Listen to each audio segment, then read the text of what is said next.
बिस्मिल्लाहिर्रहमानिर्रहीम, अस्सलामुअलैकुम। अली सलमान GTV के तमाम नाजरीन को इस जश्न वर्ल्ड कप में खुश आमदीद कहता है कि जहाँ पे इस पूरे वर्ल्ड कप के दौरान हम बात करेंगे ICC T20 वर्ल्ड कप में खेले जाने वाले मैचेस के बारे में। इन मैचेस पे भरपूर तबसरा, तज्जिया, रिकॉर्ड्स, स्टेट्स और बहुत सी सारी चीज़ें जो हैं वो आपके साथ हम शेयर करेंगे। और आपको मालूम है कि आज पाकिस्तान ने अपना वार्म अप मैच खेला अगेंस्ट वेस्ट इंडीज़ और पाकिस्तान ने इस वार्म अप मैच में कामयाबी हासिल की और पाकिस्तान की बैटिंग लाइन अप एक शेप में नजर आई। जब सब बात कर रहे थे कि क्या शोएब मलिक और मोहम्मद हफीज एक साथ मैच में नजर आएंगे, तो आज हमें उसका इंदिया मिल गया कि मुमकिन तौर पे जो भारत के खिलाफ पहला मैच खेला जाएगा उसमें शोएब मलिक और मोहम्मद हफीज पाकिस्तान की फाइनल 11 में शामिल होंगे। बड़ा अच्छा आगाज किया है पाकिस्तान ने इस वार्म अप मैच से और इस मैच में कामयाबी से उम्मीदों की जो शमें हैं वो रोशन हो चुकी हैं और उम्मीद की जा रही है कि पाकिस्तान इस वर्ल्ड कप कैंपेन में अच्छा आगाज करते हुए मंजिल मकसूद तक पहुंचने में कामयाब हो जाएगा। जबकि दूसरी जानिब जो दूसरा वार्म अप मैच खेला गया जिसमें इंग्लैंड और इंडिया की टीमें मद्दे मुकाबिल थी, वहां पे रिवायती हरीफ इंडिया की टीम ने भी कामयाबी हासिल की और बड़ा अच्छा आगाज फराम किया। 188 रन के हदफ के ताक़ुब में इंडियन ओपनर्स ने, और जब तक मैं फॉलो कर रहा था उसमें 5 ओवर में तकरीबन कोई 50-60 रन का ओपनिंग स्टैंड इंडियन ओपनर्स फराम करने में कामयाब हो गए थे। लेकिन जो ताज़ा तरीन इत्तला है वो ये है कि इंडिया ने इंग्लैंड को वार्म अप मैच में शिकस्त दे दी है। लेकिन अफगानिस्तान और न्यूजीलैंड के दरमियान जो मैच हुआ वो न्यूजीलैंड की टीम ने अपने नाम कर लिया। इसके अलावा आज जो 2 मैचेस खेले गए उन मैचेस का भी अहवाल आपको बताएंगे और तमाम तर तफसीलात भी आपको बताएंगे। आज नमीबिया की टीम जो थी वो मद्दे मुकाबिल थी श्रीलंका के, और श्रीलंका की टीम ने यहाँ पर जो है वो अच्छे खेल का मुजाहरा किया और मैच 97 रन के स्कोर तक रिस्ट्रिक्ट कर दिया। और लोगों की जो दिलचस्पी थी नमीबिया में वो ये थी कि डेविड विजे जो लाहौर कलंदर के लिए एक अरसे से खेलते नजर आ रहे हैं वो इस मैच में कैसी परफॉर्मेंस देंगे। तो बहुत कुछ है आज के इस प्रोग्राम में गुफ्तगू करने के हवाले से। और जिस तरह कल भी हमने आपको बताया था गैरेंट जोन्स के हवाले से आपको बताया था कि उनका ताल्लुक पापा न्यू गिनी से था। इसके अलावा हमने ओमान के बहुत सारे प्लेयर्स का आपको बताया था। इसी तरह से जो नेदरलैंड की टीम आज मैच के लिए अगेंस्ट आयरलैंड, तो उसमें भी जो है नेदरलैंड की क्रिकेट में भी पाकिस्तान के कई ऐसे खिलाड़ी थे कि जो नेदरलैंड की क्रिकेट को यहाँ तक लेकर आए और उनमें से आज हमारे शो का हिस्सा भी होंगे। साथ साथ हम नमीबिया की बात कर रहे हैं तो नमीबिया के हवाले से भी जो है वो ताज़ा तरीन या एक यूनिक किस्म का रिकॉर्ड है कि अमूमन ऐसा होता है कि जब प्लेयर रिटायर होता है तो रिटायर होने के बाद जो है वो कोचिंग की तरफ आता है। लेकिन 2003 का जब वर्ल्ड कप खेला गया तो उस वक्त जो नमीबिया के कोच थे डॉगी ब्राउन, वो उससे पहले इंग्लैंड के लिए खेले, फिर उन्होंने नमीबिया की कोचिंग की 2003 के वर्ल्ड कप में, और उसके बाद उन्होंने फिर 2005 में स्कॉटलैंड से जो है वो इंटरनेशनल क्रिकेट खेली। तो ये भी एक नमीबिया के हवाले से रिकॉर्ड बुक की जीनत एक रिकॉर्ड था जो मैंने आपकी समातों और बसारतों की नज़र कर दिया। हमारे साथ मौजूद हैं जनाब रोज़ाना की तरह आज भी हमारे बहुत ही अपने और बहुत ही बोल्ड बोलते हैं, ब्लंट बोलते हैं, और ये अक्सर मुझे कहते हैं शोज़ में कि भाई मेरा कोई रिकॉर्ड आपने नहीं बताया। तो इनकी गुफ्तगू ही इनके रिकॉर्ड है, जिस तरह से गुफ्तगू करते हैं वो ही रिकॉर्ड बुक की जीनत बन जाता है। मेरे साथ मौजूद है कमर रज़ा इफ़ी साहब। इफ़ी भाई कैसे आप? ठीक हैं? थैंक यू वेरी मच यार, माशाल्लाह आपको यार जिस रवानी से आप चीज़ें बताते हैं तो मुझे हैरत ही रहती है। मैं 2-3 मिनट के लिए तो ज़रा भूल जाता हूँ कि मैंने आपको क्या कहना होगा। लेकिन ऑन एयर ये बात बता रहा हूँ कि आज छोटा मोटा जितना भी मैं एंकर हूँ उसमें इफ़ी भाई का बहुत हाथ है। ये मेरे पहले प्रोड्यूसर थे और जो तरबियत में कुछ बहुत सारे लोगों का हाथ होता है उसमें एक हाथ कमर रज़ा इफ़ी साहब का भी है। और इफ़ी साहब के इंतहाई इसलिए और भी मशहूर हैं कि इनकी साहबजादी उम्मे लैला की कल सालगिरह थी, तो हम अपने जी स्पोर्ट्स के तवस्सुत से GTV की जानिब से इफ़ी भाई आपकी भी मशहूर हैं कि बल्कि आज है सालगिरह कि आप सालगिरह वाले दिन तशरीफ लाए, और उम्मे लैला को भी हम हैप्पी बर्थडे कहते हैं। महमूद हामिद की तरफ से भी और पूरी टीम की तरफ से Umme Laila happy birthday to you बेटा, और आपसे दुआ गो हैं कि अल्लाह ताला आपके नसीब अच्छे फरमाए। जबकि जो दूसरी शख्सियत मौजूद हैं बहुत ही ज़बरदस्त इंसान है, जो लोग इनके करीब हैं, जो इनको जानते हैं वो जानते हैं कि जितने अच्छे ये बैट्समैन थे इतने ही ज़्यादा इनकी गुफ्तगू में जो चाशनी है वो बड़ी ज़बरदस्त होती है और बड़ा ज़बरदस्त ये गुफ्तगू करते हैं। मेरे साथ मौजूद हैं पाकिस्तान के डोमेस्टिक का एक बहुत बड़ा नाम, जो बदकिस्मती दी गई पाकिस्तान के लिए, बहुत कम खेले लेकिन डोमेस्टिक में इन्होंने जो रन्स के अंबार लगाए वो यकीनन इनके लिए किसी तारुफ और किसी तारीफ़ के मोहताज नहीं। मेरे साथ मौजूद हैं महमूद हामिद साहब। महमूद भाई welcome to the show. Thank you. क्या डिसाइड किया था आप लोगों ने, या आप लोग समझते कि मतलब ये था कि सब ब्लैक पहन कर आएंगे आज यौम सियाह क्यों मना रहे हैं आप सब? हम सब नहीं, आपने भी ब्लैक पहन लिया। मैं इसलिए पूछा, हम सब मिलकर यौम सियाह मना रहे हैं। हाँ, तो नहीं तो यूनिफॉर्म हो गया ट्रांसमिशन का है। बिल्कुल, हाँ शुक्र है आपने ब्लैक फॉर्म हो गया, ब्लू पहनी है। लेकिन इससे पहले कि हम जरा गुफ्तगू का आगाज करें और मैच की तरफ आए, आज एक अफसोसनाक खबर भी पहुंची और वो ये थी कि जो श्रीलंका के पहले टेस्ट कैप्टन थे बंदोला वर्नापुरा, आज उनका श्रीलंका में इंतकाल हो गया। तो जो से उनकी फैमिली के साथ हम जो है वो ताज़ियत का इजहार भी करते हैं। लेकिन स्ट्रेट अवे चलते हैं पाकिस्तान वेस्ट इंडीज़ के दरमियान जो मैच हुआ उस मैच की समरी पे, और महमूद भाई से फिर गुफ्तगू का आगाज़ करेंगे। पाकिस्तान पाकिस्तान वेस्ट इंडीज़ के दरमियान मैच समरी हम आपको दिखाएंगे कि क्या रहा इस मैच में। महमूद भाई आपके सामने स्क्रीन पे है मैच समरी कि जहां पर 130 रन स्कोर किए गए 7 विकेटों के नुकसान पर और जवाब में 131 रन स्कोर किए। कैसा लगा आपको ये मैच जहां पे पाकिस्तान के बॉलर्स ने उम्दा कारकर्दगी दिखाई, शाहीन ने आउट किया, हारिस रऊफ ने आउट किया, हसन ने परफॉर्मेंस दी, किस तरह से देखते हैं इस मैच को? ओवरऑल पाकिस्तान जो है अगर आप देखें तो अच्छा खेला है, लेकिन एक वक्त ऐसा था कि पाकिस्तान इनको बिल्कुल जिसे कहना चाहिए 100 रन मेरे ख्याल से इससे ज़्यादा नहीं होने चाहिए थे, लेकिन 130 रन उन्होंने बना लिए और आखिरी मेरे ख्याल से 5 ओवर में अराउंड 70 आउट रन बने। तो T20 क्रिकेट में जैसे हम कल भी बात कर रहे थे कि कुछ नहीं पता होता कि एक ओवर जो होते हैं 3-4 ओवर वो मैच का पांसा पलट देते हैं। तो 130 रन भी समटाइम्स इतने बड़े रन हो जाते हैं कि आपको मुश्किल हो सकती है। ऊपर से 1-2 विकेटें गिरे आपके तो वो प्रेशर डेवलप हो, जहाँ पर टीम एक आपने उन पर अटैक कर दिया और आपने पकड़ लिया तो फिर उनको उठने ना दें आप। हमारे में थोड़ा सा ये हमारी टीम में थोड़ा सा ये ड्रॉबैक है कि हम दोबारा दूसरी टीम को उठा देते हैं। तो मेरे ख्याल से आखिरी 5 ओवर में जिस तरह रन्स बने वो नहीं बनने चाहिए थे। तो ओवरऑल पाकिस्तान अच्छा खेला अगर आप बॉलिंग भी देखें, लेकिन आज शादाब ने 2 ओवर सिर्फ किए, 2 ओवर 7 रन दिए, 7 रन किए, तो उनको ज़्यादा मेरे ख्याल से बॉलिंग करानी चाहिए। अभी उनको मेरे ख्याल से उनके ऊपर बहुत ज़्यादा बातें भी हो रही हैं हर जगह पे। हमारा ये शुरू से प्रॉब्लम है कि हम एक दफ़ा मैच में ग्रिप कर लेते हैं, उसके बाद हम लूज़ कर देते हैं। आपको याद होगा ICC T20 में भी वेस्ट इंडीज़ के खिलाफ एक मैच हम बड़ा अच्छा खेल रहे थे, हमने मैच में ग्रिप अच्छी कर ली, फिर टेल एंडर्स ना के रन कर दिया, पाकिस्तान वो मैच हार गया। मैं यही तो बात कर रहा था कि जब ग्रिप कर जाएं आपको तो रिलैक्स ना हो, मतलब बिल्कुल ख़त्म कर दें गेम को। जो अच्छी टीमें होती हैं वो उठने नहीं देती दोबारा दूसरी टीम को। तो हमें भी यही सोच के कि एक दफ़ा आपने ग्रिप कर लिया मैच को तो ग्रिप पे से जाना नहीं चाहिए वो मैच। तो ये इतने रन्स बनना मेरे ख्याल से उस वक्त बनने नहीं चाहिए। आपको क्या लगता है नफसियाती प्रॉब्लम है, मसला क्या है कि हम रिलैक्स हो जाते हैं? क्योंकि क्रिकेट में तो कहते हैं कि आखिरी बॉल जब तक डिलीवर ना हो उस वक्त तक आप रिलैक्स ना हो। नहीं यार अली, मैं बीच में आपका सवाल रह गया, मगर मुझे जो पॉजिटिव नज़र आया वो वहाँ पे हफीज़ की बॉलिंग, जहाँ पे उन्होंने आज प्रूव किया कि यार अगर वो कराएंगे T20 वर्ल्ड कप में रेगुलर बॉलिंग तो मेरे ख्याल में बहुत बेहतर होगा। हसन, इमाद आपको नज़र आए, वही शाहीन का मैं आपको कहता हूँ ना बॉल लेके भागता है, मतलब वो 40 रन आप देखकर तो यार आप भी आउट कर लेंगे, आपको भी अगर 40 रन दे दिए जाए। तो मैं ये नहीं कह रहा कि यार शाहीन ने बुरी बॉलिंग करी, मगर शाहीन मुझे नज़र नहीं आया, बालों पे ज़्यादा नज़र आया वो आज। मतलब जैसे मूसा का था ना कि यार वो बाल ज़्यादा सेट करता है, बॉल कम करता है, तो शाहीन का भी बालों पे नज़र आया। लड़कों ने खर्चा किया हुआ है, तैयार हुआ मैं, कटिंग वटिंग अच्छी करा के गए। मैं वार्म अप मैच था वेस्ट इंडीज़ की तरफ से, मैं अगर यूँ बोल मैच को तो छोड़ दें यार, बहुत आसानी से पाकिस्तान ने जीत लिया, 6 over the.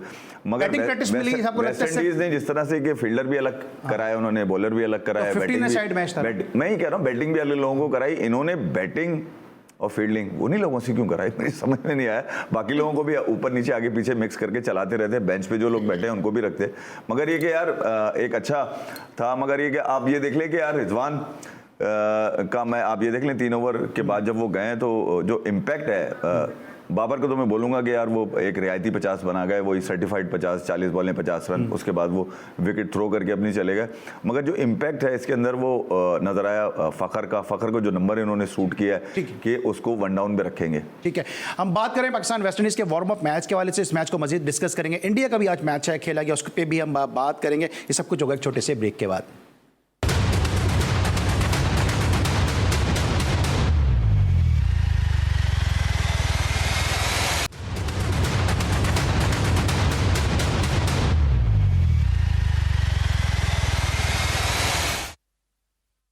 Welcome back after the break. आप देख रहे हैं हमारी स्पेशल ट्रांसमिशन इस वर्ल्ड कप के हवाले से, और आपको मालूम है कि इस वर्ल्ड कप में जो तड़का लगा है, जो हॉट वेवी फ्लेवर है, एक्सट्रीमली हॉट फ्लेवर, वो है जनाब लेस का। और इसको तड़के के साथ ही हम इस पूरी ट्रांसमिशन को कर रहे हैं, वही हमें एनर्जाइज करता है। हम बात कर रहे थे जब प्रोग्राम की इब्तिदा हुई कि आज डच प्लेयर हमारे साथ मौजूद होंगे, मुदस्सर बुखारी। तो इस वक्त बज़रिया वीडियो लिंक हमें ज्वाइन किया मुदस्सर बुखारी ने, उनको खुशामदीद कहेंगे। अस्सलाम वालेकुम मुदस्सर।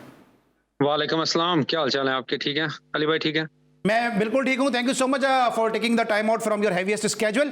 ये बताइए कि इस वक्त आप हॉलैंड की टीम का हिस्सा तो नहीं है, लेकिन आपने माजी में हॉलैंड को T20 वर्ल्ड कप में रिप्रेजेंट किया है और बड़ी ज़बरदस्त कामयाबी दी जब इंग्लैंड को भी शिकस्त दी। आयरलैंड के खिलाफ एक बड़ा ज़बरदस्त मैच था, जो कहा जाता है कि T20 की हिस्ट्री का सबसे ज़बरदस्त मैच रहा, कि जब 189 रन स्कोर करने थे और आपको जीतने के लिए, बल्कि क्वालिफाई करने के लिए 15वें ओवर में 14.2 ओवर में रन करने थे और 13 ओवर्स में आपने इस टारगेट को चेस किया। तो हॉलैंड की क्रिकेट के हवाले हवाले से थोड़ा सा बताइए, उसके बाद से अब तक कितनी प्रोग्रेस की है हॉलैंड की क्रिकेट ने? अली भाई, तब से लेके अभी तक हॉलैंड काफी इम्प्रूव हुआ है और काफी ज्यादा अच्छे प्लेयर्स हैं, काफी यंगस्टर जो उनसे डेवलप हो रहे हैं। क्रिकेट काफी ज्यादा ग्रोथ हो रही है यहाँ पे। पहले तो अब काफी ज्यादा इन्होंने ग्रास रूट पे बहुत ज्यादा काम किया है। यूथ क्रिकेट यहाँ पे काफी इन्वेस्ट किया जा रहा है उनके अंदर। तो अभी जो टीम नेदरलैंड्स खेल रही है उधर वर्ल्ड कप में, उसमें काफी ज्यादा मैच विनर्स हैं। आज तो वो एक बैटिंग कोलैप्स हो गया उनका बिग टाइम, और उसके साथ हॉलैंड ने बहुत बड़ी बिग मिस्टेक की। तो उनके जो मायबर्ग उन्होंने आज नहीं खिलाया एज ए ओपनर, वो सबको अभी तक समझ नहीं आ रही कि उसको क्यों नहीं खिलाया। शायद वो इंजर्ड है या वो अकेला ही बहुत बड़ा मैच विनर है और बहुत लास्ट अच्छा में जिसकी प्लेयर मैं है। बात करूं उसमें उसने तो रन किए थे 23 बॉल में, 60+ रन किए थे। वो वो बिग स्टेज में उसने वर्ल्ड कप में हॉलैंड को 3-4 वर्ल्ड कप में रिप्रेजेंट किया, 3 में तो मेरे साथ किया। तो उसमें उसका स्ट्राइक रेट उसका, वो हमेशा बहुत अच्छा खेलता है। उसका स्ट्राइक रेट बहुत अच्छा है और वो गेम अवेयरनेस उसमें बहुत ज्यादा है। ठीक है, तो अच्छा ये बताइए अभी मेरी उससे बात हुई थी। हाँ ये बताइए मुदस्सिर, इस वर्ल्ड कप में हम क्या उम्मीद रखें नेदरलैंड की टीम से? कोई मेजर अपसेट हम एक्सपेक्ट कर सकते हैं? क्योंकि टीम का पोटेंशियल आपसे बेहतर कोई जानता नहीं है। मेरे ख्याल से तो नेदरलैंड्स का ग्रुप जो है वो काफी स्ट्रांग है, जिसमें श्रीलंका, नामीबिया है, ये नेदरलैंड्स खुद है और आयरलैंड है। ये सारी बहुत अच्छी टीमें हैं। एसोसिएट के लिहाज से आयरलैंड तो ऑब्वियसली आप टेस्ट स्टेटस है उनके पास, तो वो तो काफी ग्रोथ कर रही है। मगर उसके साथ नेदरलैंड्स और जो से आई थिंक इन्होंने मैच तो हारा है, मगर इन दूसरी टीम्स को इनको काफी हार्ड ये काम करेंगे। ये काफी इनके पास अच्छे प्लेयर हैं, जैसे टेंडू है, अकरमैन है, ये रूल ऑफ अमेरिका, ये सब मैच विनर्स हैं, ये गुड प्लेयर्स हैं। तो डेफिनेटली ये करेंगे परफॉर्मेंस और इंशाल्लाह जीतेंगे आने वाले मैचेस में और ट्राई करेंगे कि ये सेकंड राउंड में जाएं। राइट है, thank you so much Mudassir, आपने हमारे लिए टाइम निकाला। इस वक्त आप नेदरलैंड में मौजूद हैं और वहाँ से बजरिए वीडियो लिंक बुखारी ने में ज्वाइन किया। क्या लगता है महमूद भाई कि नेदरलैंड जिस तरह माजी में खेलती नजर आई है, अपसेट कर सकती है? देखिए, मैंने कल भी ये बात की थी कि T20 फॉर्मेट एक ऐसा है कि कोई भी टीम किसी वक्त भी कुछ भी कर सकती है। तो आपको हर गेम को एक सीरियस तरीके से लेना पड़ेगा। चाहे श्रीलंका नेदरलैंड से खेल रहा हो तो श्रीलंका को उसी स्ट्रेंथ के साथ, उसी पैशन के साथ, स्ट्रेटजी के साथ मैच खेलना पड़ेगा, क्योंकि ये कोई भी एक प्लेयर जो है वो मैच विनर बन जाता है T20 के अंदर। एक बड़ी इनिंग खेल देता है, एक 80-90 रन कर जाता है 30-40 बॉलों में, वो मैच जिता देता है। तो जिस तरह अभी बुखारी ने बात की थी कि परफॉर्मेंस इनके पास ऐसे प्लेयर हैं जो कि वन साइडेड मैच जिता सकते हैं, तो आपको कोई मैच भी इजी नहीं लेना। तो नेदरलैंड की एक हिस्ट्री है, क्रिकेट काफ़ी अरसे से क्रिकेट खेल रहे हैं, काफ़ी इसमें ऐसे प्लेयर थे जो कि इंग्लैंड से भी खेले, नेदरलैंड से भी फिर खेले। तो मेरे ख्याल से अब वहाँ पर डेरिक नेनिस पहले ऑस्ट्रेलिया से खेले, नेदरलैंड से ऑस्ट्रेलिया से ग्रोथ हो रही है। और आईसीसी मेरे ख्याल से जितने भी एसोसिएट कंट्रीज़ हैं उनके ऊपर काफ़ी इन्वेस्टमेंट भी कर रहे हैं और वहाँ पर वो चाहते हैं कि क्रिकेट जो है वो ऊपर आए।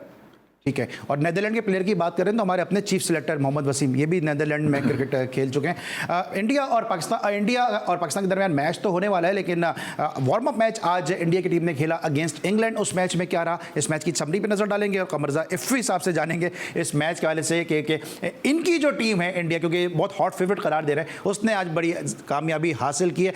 188 रन से एक बड़ा स्कोर था इफ़ी भाई, और उसको बड़े आराम से 19वें ओवर में महज 3 विकेटों के नुकसान पर जो है वो हासिल किया। और यहाँ पे ईशान किशन ने बड़ी जबरदस्त बैटिंग की, राहुल ने इनिंग का आगाज किया था उनके साथ और बड़ा फ्लाइंग स्टार्ट इन दोनों ने दिया। और ऐसा लगता है कि जो इंडिया का बैटिंग पावर हाउस है वो काफी तंग करेगा पाकिस्तान को, और पाकिस्तान के बॉलर्स को बहुत मेहनत करनी पड़ेगी। अली, डेफिनेटली आपको मैं बता दूं, इंडिया इस वर्ल्ड कप को ले जाने के मूड से आया है, ठीक है। और आप देख लें वार्म अप मैच के अंदर जिस तरह से जब मैं अपना यूट्यूब का शो करके निकला तो मेरे साथी जो वासे, उन्होंने कहा कि यार इंडिया हार गया मैच क्योंकि इंग्लैंड की पोजीशन काफ़ी स्ट्रॉन्ग नज़र आ रही थी। तो मैंने बोला यार 1 या 1.5 ओवर पहले ये निपटा देंगे सारा काम।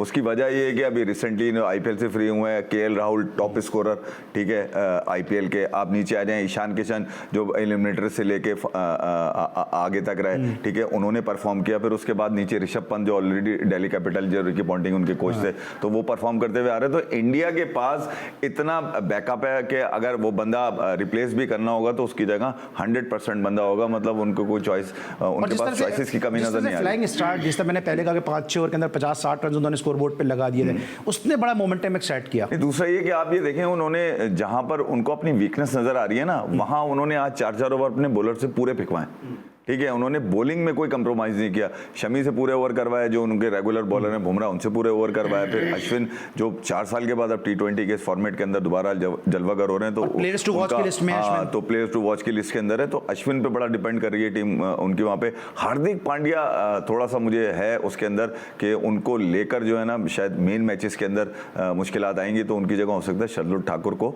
टीम के अंदर इंडक्ट कर लिया। तो जो मोस्ट प्रोफेशनल टीम इस वक्त नजर आ रही है अगर आप देखें तो न्यूजीलैंड, इंडिया, इंग्लैंड, ये 3 टीमें बड़ी प्रोफेशनल नजर आ रही हैं। परफॉर्मेंस से आप मुतमईन नहीं हुए? नहीं, परफॉर्मेंस से मैं ये नहीं कह रहा कि परफॉर्मेंस से मुतमईन नहीं हूं, मैं ये कह रहा हूं कि शादाब 2 ओवर बुरका पहना दिया, उसके बाद किया क्या, इसके 2 ओवर के लिए लेके गए आप, ठीक है। मलिक को आपने इस नंबर 5वें नंबर पे लिया है, हफीज को आज आपने देखा 1 साल से फिर बेकार जा रहे हैं, 2020 बहुत अच्छा गया, अब 2021 बिल्कुल फारिग जाएगा, क्या मतलब है, ये प्रूव करना चाह रहे हैं वो। तो हफीज की फॉर्म भी बहुत ज़रूरी है, उनका फॉर्म में आना ज़रूरी है। फिर पाकिस्तान का जो प्लेइंग 11 होगी, जो खासतौर पर जो बैटिंग स्ट्रेंथ होगी ना, उसको देखना है कि किस तरह से यूटिलाइज करना है। आपके पास जो नंबर हैं ओपनर्स के, वो वहाँ पर तो रिजवान और बाबर बैठे हुए हैं, तो मसला इनकी बैटिंग में आ रहा है। बाबर ने क्यों कहा कि हमारी जो स्ट्रेंथ होगी वो बैटिंग होगी, वो इसी वजह से कहा कि वीक वहीं पे नजर आ रहे हैं, इनको पता ही नहीं है कि किस मैच में किसको किस नंबर पे खिलाना है, मैन टू मैन मार्किंग ही नहीं करी हुई है। पहला मैच आपने खेलना है इंडिया से, इंडिया जो इतनी सॉलिड है, अभी 2 महीने का वो IPL निपटा कर आ रहे हैं, सारे प्लेयर गर्म है, कुछ जीते हुए हैं कुछ हारे हुए हैं, मगर सारे प्लेयर सॉलिड है, अच्छी प्रैक्टिस उनको मिली हुई है, कंडीशन उनको सूट कर रही है। तो यहाँ देख लें आप, वार्म अप मैच के अंदर उन्होंने आसान नहीं लिया इसको, उन्होंने टारगेट को हिट किया है और 20 ओवर से पहले हिट किया उन्होंने, ये तो आखिरी बॉल पे भी जीत सकते थे, ठीक है, आखिरी ओवर में जीत सकते थे। लेकिन आज एक और चीज़ जो ये वो ये है कि जो इंडिया पाकिस्तान का मैच है, इसमें मुकाबला जो है वो बराबर का होगा, जोड़ जो है वो बराबर का पड़ेगा, क्योंकि पहले मैच ने ये बता दिया क्योंकि दोनों ही टीमें अपने वार्म अप मैचेस 7-7 विकेटों से जीती हैं। आपको लगता है इंडिया के अच्छी प्रैक्टिस मिल गई बैटिंग की, जिस तरह इफ़ी भाई भी बात कर रहे हैं, पाकिस्तान के बैट्समैन को इतनी अच्छी प्रैक्टिस नहीं मिल सकी क्योंकि लो स्कोरिंग मैच था? नहीं देखें, इंडिया तो मैं पहले ही बात करी, IPL पूरा उन्होंने वहाँ खेल लिया, वो कंडीशन से पूरे हम हांग हैं, तो सारे प्लेयर्स खेल रहे थे ना वहाँ पे, और इतना लंबा IPL अगर कंडीशन से मांगे तो फिर बॉलर्स भी मांग होने चाहिए ना। नहीं तो 188 रन स्कोर बोर्ड पे यार, तो T20 क्रिकेट में इस तरह रन्स बनते हैं, इंपॉर्टेंट जो होता है कि आप एटमॉस्फेयर से मांग होना, ठीक है। चेज भी तो कर लिया उन्होंने 1 ओवर पहले, कि उनको अपनी स्ट्रेंथ का पता है कि हम कितने रन पे जाके हम जो है चेज कर जाते हैं। तो हम इन जैसे इफ़ी बात कर रहे थे कि एक प्लेयर के पीछे एक प्लेयर, और सेम प्लेयर अगर कोई ऐसा प्लेयर इंजर्ड हो जाता है, उसकी जो रिप्लेसमेंट आएगी तो वो वैसे ही प्लेयर होगा, उसकी परफॉर्मेंस उसी तरह की होगी। हमारे यहाँ मसला ये है कि हमने एंड में आके फिर वही देखें, शोएब मलिक की तरफ देखा हमने, क्योंकि हमने तैयार ही नहीं किए प्लेयर, और वही लोग फिर उस क्रिकेट में ही बैठे। वक्त कम है, मुझे बताया कि अगर हमने प्लेयर तैयार नहीं किए हैं, ठीक है, जो हमने पूरा डोमेस्टिक स्ट्रेचर को रोल आउट कर दिया, डिपार्टमेंट बंद कर दिए, वापस अगर आप शोएब मलिक पे जा रहे हैं, वापस आप हफीज पे जा रहे हैं, वापस फखर पे जा रहे हैं, तो इसका मतलब है कि अरबों करोड़ों रुपए तो आपके फिर जो डिपार्टमेंट भी बंद किए वो भी बेकार हो गए, अरबों करोड़ों रुपए भी आपने फिर जाया कर दिया। यही तो कह रहा था, और क्या, और उन्हीं लोगों को फिर तरजीह दे के हर जगह पे वही लोग हैं, वही लोग हैं जिन्होंने बर्बाद कर दिया आपके क्रिकेट। अली 2 साल, और फिर वो वहीं पे आप अभी उन लोगों को, सॉरी टू से, वो क्रिटिसाइज करेंगे आपकी टीम के ऊपर बैठ के टीवी के ऊपर, जो कि अभी रिसेंट में सैक हुए हैं, हटाए गए, उनको हटाया गया, वो सारा गलतियां तो आपने की। आपने क्या बनाई ये टीम, जब आप चीफ सेलेक्टर थे, जब आप कोच थे, आपने क्या टीम बनाई कि आप नए प्लेयर्स के बजाय आप फिर पीछे मुड़ के देखने लग गए। रमीज भाई ने भी कहा था ना कि हफीज को और शोएब मलिक को टीम में नहीं होना चाहिए, अब लिया ना आपने, क्योंकि आपने कोई प्लेयर ही नहीं बनाया, आपके पास कोई ऐसा प्लेयर ही नहीं है जो मैच फिनिशर की तरफ जाए। मिडिल ऑर्डर में आपको बताएं, आप पूरी डोमेस्टिक उठा के देखें, कौन सा ऐसा प्लेयर था जो मैच फिनिश करके चला गया। ऐड करना चाह रहे हैं? मैं ये कह रहा हूँ कि बिल्कुल ठीक है, इन्होंने मतलब यू टर्न मास्टर हो गया यार रमीज भाई, तो मतलब पहली प्रेस कॉन्फ्रेंस में कह रहे हैं कि स्क्वाड चेंज नहीं होगा, ये नहीं होगा, वो नहीं होगा, उसके सब खिलाफ, मतलब उसके बाद तो ऐसी खामोशी पकड़ी, पता नहीं कौन सी चादर ओढ़ के वो सोए में, कि उनको पता ही नहीं है कि कह के क्या गए, हो क्या रहा है। अब आप ये देखिए कि यार आप जिन 15 को आपने घुमा फिरा के 2 बाहर से लेकर आ गए, अब आपको यही नहीं पता कि आपने करना क्या है। मतलब मैं इसमें ऑप्शन करूंगा, एक मिनट, इसमें मैं जरूर इख्तिलाफ करूंगा।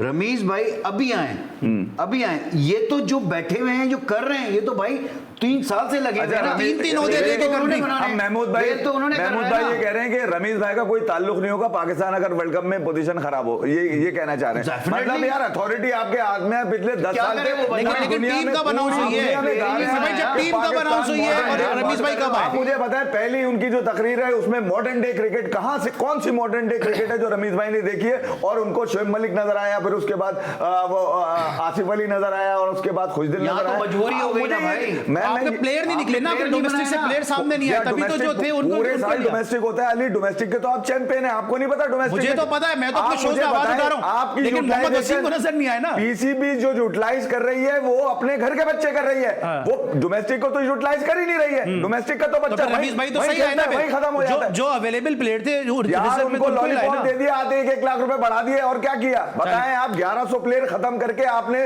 150 प्लेयरों को 1-1 लाख रुपया दे दिया, लोगों के चूल्हे बंद करा दिए, क्रिकेट की ऐसी की तैसी करा दी, रीजन से आपके हाथ में एक भी कुछ निकल के नहीं आया। आखिर में जो लोग खेले हैं नेशनल T20 के अंदर, ये तो सारे पुराने खापड़े, इसमें से बता दे कोई नया टैलेंट हो आपका। चले कोई नया टैलेंट सामने नहीं। FA भाई का गुस्सा वैसे इस वक्त बजा भी है, इनका अफसोस बजा भी है, क्योंकि आपने अरबों करोड़ों रुपए आपने डोमेस्टिक पे लगा दिए, आपने डिपार्टमेंट क्रिकेट को खत्म कर दिया, ग्राउंड आप डिपार्टमेंट के इस्तेमाल कर रहे हैं, 1-1 लाख रुपए आपने बढ़ा दिए, लेकिन उसके बाद फंड इतने नहीं है आपके पास, आपके अकाउंट में इतने पैसे नहीं है, आप कराची की बिजनेस कम्युनिटी के पास आप चक्कर लगा रहे हैं कि भीख पैसा मांगते मिल हुए जाए। घूम रहे हैं आप, मैं खैर ये वर्ड तो यूज नहीं करूंगा, लेकिन पाकिस्तान के कॉज के लिए रमीज राजा साहब यहां पर है, इसलिए ब्रेक के बाद वापस आएंगे तो मजीद बात करेंगे पाकिस्तान क्रिकेट के हवाले से, वर्ल्ड कप के हवाले से। See you after the break.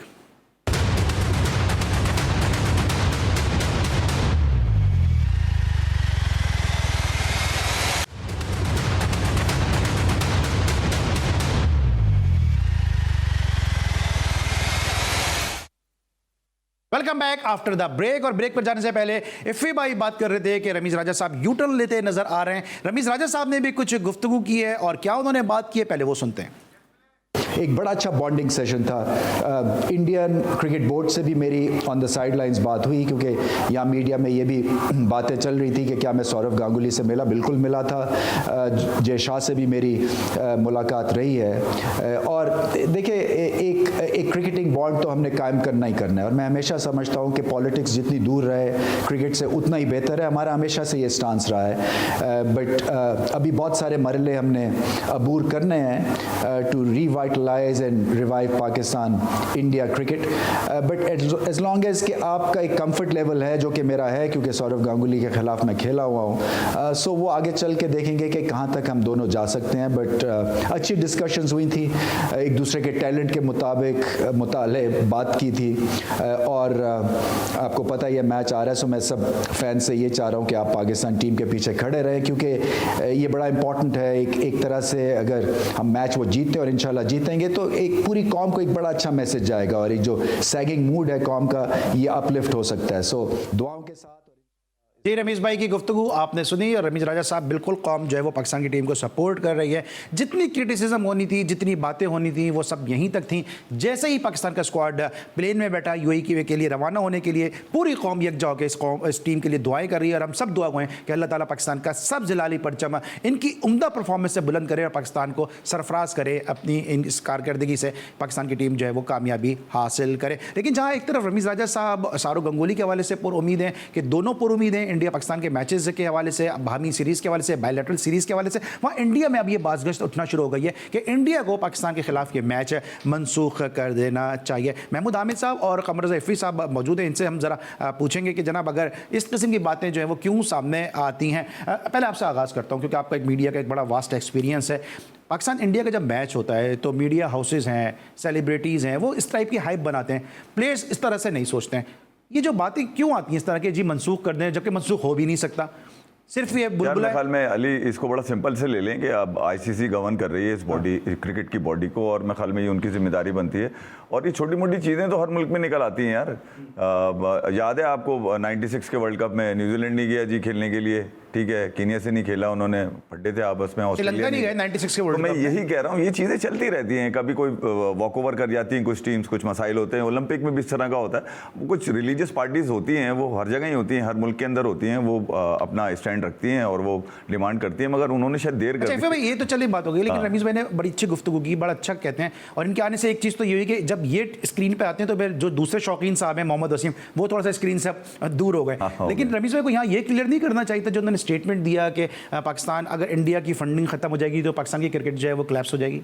मेरे ख्याल में ये मुझे याद है 2013-14 में भी, क्योंकि मुझे तो याद है जब बिग 3 का वाला इशू आया था और अली आप भी उस ज़माने में हमारे साथ काम कर रहे थे और उस वक्त भी रमीज भाई का स्टांस यही था कि यार आप इसको मान लो, इसमें पाकिस्तानियत मत दिखाओ। वो तो सोशल मीडिया पे बहुत क्लिप चले हैं, मैंने भी देखे कि आप इसमें पाकिस्तानियत मत दिखाओ, आप जो कह रही है बिग 3 मान लो, वरना आगे जाके आप फंस जाओगे।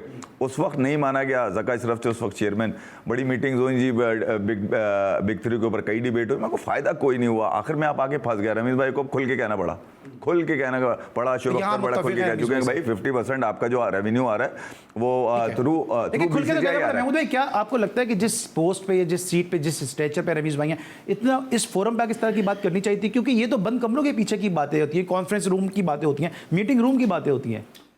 रियलिटी तो यही है ना, बेसिकली रियलिटी। और मेरे ख्याल से अच्छा किया उन्होंने, क्योंकि दुनिया को पता चलना चाहिए कि पाकिस्तान क्रिकेट कहाँ पर है, पाकिस्तान क्रिकेट में कैसे फंडिंग हो रही है, आईसीसी कैसे फंडिंग कर रहा है, ये लोगों को पता होना चाहिए। लोग रहते हैं जिसे कहते हैं डार्क, उसमें उनको पता ही नहीं है कि क्या हो रहा है। इंडिया के मुतालिक इस तरह बातें करना, इस वक्त इंडिया 85% जग्गा जासूस वही है भाई, ठीक है ना। जेम्स बॉन्ड आपका सारा वही है, पैसा जब इस सब वहां से आ रहा है तो डेफिनेटली उस तरफ झुकाव इंडिया की तरफ ही चला जाएगा ना। तो ये रियलिटीज़ हैं जो आपको माननी चाहिए। तो मेरे ख्याल से रमीज भाई ने कोई बुरी बात नहीं की, गलत बात नहीं की है। और रमीज भाई का मैसेज है इसके अंदर एक कि भाई आप टीम के पीछे खड़े हो, यानी कि वो गंगुली के पीछे खड़े हो चुके हैं, ठीक है, इसलिए आप टीम के पीछे खड़े हो जाओ। बड़ा सिंपल सा फार्मूला दिया रमीज भाई की बात। दुनिया के अंदर इस वक्त जो क्रिकेट है वो बहुत ज़्यादा इन्वॉल्व हो गई, पैसा बहुत इसमें आ गया है। तो डेफिनेटली आपको स्पॉन्सर चाहिए, आपको मार्केटिंग करनी पड़ेगी, आपको अपनी क्रिकेट को इन्हांस करना है, आपने पैसा इंडक्ट करना है, तो आपको कुछ ना कुछ ऐसी चीज़ें करनी पड़ेंगी। और जिसे कहना चाहिए कि सम टाइम ऐसा होता है कि आपको जब थोड़ा सा झुकना पड़ता है कि अपना काम निकालने के लिए, तो एक जिसे अच्छे कहना है कि अच्छे पॉलिटिशियन होते हैं ना, जो अच्छे ब्यूरोक्रेसी वाले लोग होते हैं, तो वो अपना काम किस तरह निकालवाना है, तो मेरे ख्याल से वो बहुत ज़रूरी है और ये करना पड़ेगा। लॉबिंग आपको बनानी पड़ेगी। अगर पाकिस्तान इंडिया की बायलैटरल सीरीज हो जाएगी तो आपके सारे जितने भी दुख दर्द है वो मेरे ख्याल से खत्म हो जाएंगे। Absolutely right. और जिस तरह महमूद भाई ने भी कहा कि अगर आपने आगे बढ़ना है तो पहले आपको 2 कदम पीछे उसके लिए हटना पड़ता है। हमारे बहुत सारे लोग ये बात करते हैं कि जी आप दानिश कदरिया को अपने शो में क्यों बुलाते हैं, वो तो यूट्यूब चलाते हैं, वो तो इंडिया की तारीफें करते हैं, आप कबरजा इफ़ी को क्यों बुलाते हैं? आपने सुन लिया कि रमीज राजा चेयरमैन पीसीबी ये बात कह रहा है कि पाकिस्तान की क्रिकेट खत्म हो जाएगी अगर इंडिया से फंडिंग खत्म हो गई, और पाकिस्तान की इंडिया की सीरीज कितनी ज़रूरी है। तो इसीलिए जो हमारे यूट्यूबर्स हैं वो शायद अपना इंडियन कॉन्टेंट वो ज़्यादा रखते हैं और आपको शायद मालूम नहीं होता, इसलिए आप इन लोगों को ज़्यादा क्रिटिसाइज करते हैं। बहुत बातें सुनते होंगे आप इस हवाले से। बिल्कुल सुनते हैं, और कई लोग तो पता नहीं कोई गद्दार हो और ये हो और वो हो और तुम लोग पाकिस्तान के खिलाफ बात करते हो। बड़ी सिंपल सी बात है यार, आपकी जो टी शर्ट है, पाकिस्तान की जो टी शर्ट है उसके ऊपर लिखा हुआ है India, ICC world cup T20 India. अब बताइए ये कहाँ से पैसे बना रहे हैं? चले मैं तो यूट्यूब पे इंडिया की क्रिकेट पे बात करके पैसे, मैं इंडिया पे बात नहीं कर रहा, इंडिया की क्रिकेट पे बात कर रहा हूँ, ठीक है। लोग इस फर्क को नहीं समझते क्योंकि वो अच्छा खेल समझ ही नहीं रहा कोई, अच्छा खेल रहे हैं तो हम डिस्कस कर रहे हैं, जो गलत करते हैं उसमें हम बात नहीं करते। ग्रुप ऑफ पीपुल हैं जो पिछले 10 से 12 सालों में जिन्होंने इंटरनेशनल क्रिकेट के दरवाजे बंद रखे, ठीक है, आंख बंद करके सोए हुए थे, हमला हो गया श्रीलंका टीम के ऊपर, पाकिस्तान की क्रिकेट चली गई, उसके बाद वही पॉलिटिकल अपॉइंटमेंट जो होती है ना पाकिस्तान क्रिकेट बोर्ड में, और रमीज भाई भी पॉलिटिकल अपॉइंटमेंट है, इनकी बातों पे आप 1% सच रखें, 99% झूठ रखें। उसकी वजह ये कि इनके पास अथॉरिटी नहीं है, जो इनको फैसला दे दिया जाएगा वो इन्होंने करना है। अभी ये कह रहे हैं इंडिया से हमारे मामला सेट हो गए, ठीक है, क्या सेट हो गए यार? आपके मामला पता तो चले आपका कि क्या मामला आपके साथ, कोई नहीं पता, कुछ नहीं पता, आपकी राय कुछ है बताने के लिए, मगर ये आपकी राय मैं इससे मुत्तफिक नहीं, लेकिन आपकी राय का मैं एहतराम करता हूं। खास तौर पे पाकिस्तानी जो हमारे क्रिकेट के फैंस हैं वो इस फर्क को समझें कि यार भाई यूट्यूब पे क्रिकेट की बात की जाती है, किसी कंट्री की बात नहीं की जाती, वहां पे हम क्रिकेट को प्रोड्यूस कर रहे होते हैं। ये बहुत से नहीं